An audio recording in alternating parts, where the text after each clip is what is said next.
नमस्कार मित्रों, मैं हूं आपका मित्र उमेश महादोशी। अविराम वाणी पर आपका हार्दिक स्वागत है। समकालीन लघु कथा की विकास यात्रा में योगदान के क्रम में प्रस्तुत है लघु कथाओं की नई श्रृंखला मुहावरों से सज्जित लघु कथाएं।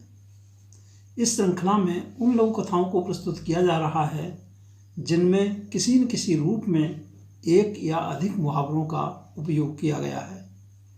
इस कार्यक्रम में प्रत्येक रविवार को एक या दो लघु कथाएं प्रसारित की जा रही हैं। नई पीढ़ी की लघु कथाएं कार्यक्रम के स्थान पर मुहावरों से सज्जित लघु कथाएं कार्यक्रम अगली सूचना तक जारी रहेगा। यद्यपि इस श्रृंखला का प्रमुख उद्देश्य लघु कथा साहित्य में कहावतों और मुहावरों के उपयोग को रेखांकित एवं प्रोत्साहित करना है, तथापि हमारा प्रयास है कि मुहावरों से सज्जित लघु कथाएं सामान्य लघु कथा की विशिष्टताओं से संपन्न होने के साथ सामान्य पाठक की समझ और पसंद भी बन सकें। तो प्रस्तुत है मुहावरों से सज्जित लघु कथाएं कार्यक्रम की आज की प्रस्तुति। आज की प्रस्तुति में शामिल है मुहावरों से सज्जित एक लघु कथा। वरिष्ठ लघु कथाकार श्री रामेश्वर काम्बोज हिमांशु जी की इस लघु कथा नवजन्मा का वाचन उमेश महादोशी यानी मेरे द्वारा किया जा रहा है। यह लघु कथा मुहावरों से सज्जित लघु कथाओं के संकलन काम जो आवे कामरी में शामिल है। तो प्रस्तुत है श्री रामेश्वर काम्बोज हिमांशु जी की लघु कथा नवजन्मा।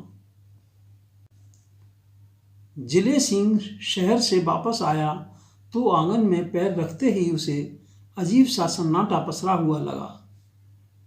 दादी ने ऐनक नाक पर ठीक से रखते हुए उदासी भरी आवाज में कहा, जिल्ले तेरा तो एभी से सिर बंध गया रे, छोरी हुई है। जिले सिंह के माथे पर एक लकीर खिंच गई। भाई, लड़का होता तो ज्यादा नेक मिलता, मेरा भी नेक मारा गया। बहन फूलमती ने मुंह बनाया, पहला जापा था, सोचा था खूब मिलेगा। जिले सिंह का चेहरा तन गया, माथे पर दूसरी लकीर भी उभर आई। मां कुछ नहीं बोली। उसकी चुप्पी और अधिक बोल रही थी, जैसे कह रही हो, जूतियां घिस जाएंगी ढंग का लड़का ढूंढने में। पता नहीं किस निकम्मे के पैरों में पगड़ी रखनी पड़ जाए।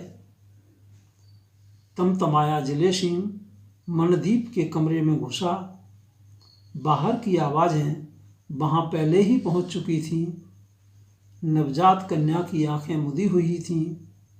पति को सामने देखकर मनदीप ने डबडबाई आंखें पोंछते हुए अपना मुंह अपराध भाव से दूसरी ओर घुमा लिया। जिले सिंह तीर की तरह लौटा और लंबे लंबे डग भरता हुआ चौपाल वाली गली की ओर मुड़ गया। सुबह का गया, अभी शहर से आया था, तुम दोनों को क्या जरूरत थी इस तरह बोलने की? मां भुनभुनाई। घर में और भी गहरी चुप्पी छा गई। कुछ ही देर में जिले सिंह लौट आया। उसके पीछे पीछे संतू ढोलिया गले में ढोल लटकाए आंगन के बीचों बीच आ खड़ा हुआ। बजाओ! जिले सिंह की भारी भरकम आवाज गूंजी। तिड़क तिड़ तिड़ तिड़ धुम, तिड़क धुम, ढोल बजा। मोहल्ले वाले एक साथ चौंक पड़े। जिले सिंह ने अलमारी से अपनी तुर्रेदार पगड़ी निकाली, जिसे वह शादी ब्याह या बैसाखी जैसे मौके पर ही बांधता था। ढोल की गिड़गिड़ी पर उसने पूरे जोश से नाचते हुए आंगन के 3-4 चक्कर काटे। जेब से 100 का नोट निकाला और मनदीप के कमरे में जाकर नवजात के ऊपर बार फेर की और उसकी अंधमुधी आंखों को हल्के से छुआ। पति के चेहरे पर नजर पड़ते ही मनदीप की आंखों के सामने जैसे उजाले का सैलाब उमड़ पड़ा, उसने छलकते आंसुओं को इस बार नहीं पहुंचा। बाहर आकर जिले सिंह ने वह नोट संतू ढोलिया को थमा दिया। संतू और जोर से ढोल बजाने लगा।